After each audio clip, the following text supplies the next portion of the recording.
Hi runners, Chris Brazel, welcome to my world and another landscaping. I'm not sure they're disasters, but I wonder where their headspace is when they actually do these things. So the people who live in this house have a 7 energy, they've both got a 7 energy, which is where they feel they're on a roller coaster and they're all tied up in emotions.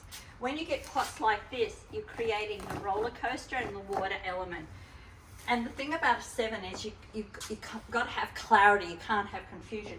So what on earth are we creating with this? We've got bits of this coming up, we've got rocks underneath, there's no clarity, there's no cleanliness about it whatsoever.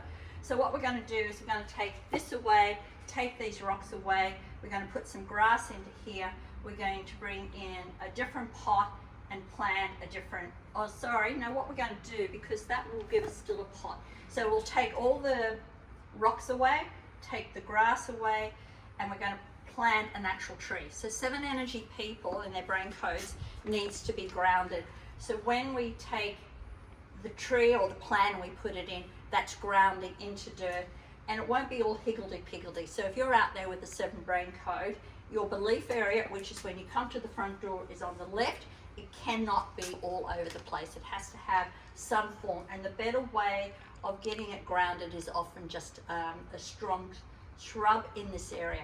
But we'll still use the pot, but we'll put it somewhere else, and we'll take getting rid of this plant. It's not great as well. So this is me out, and I'll be back with some more tips for you.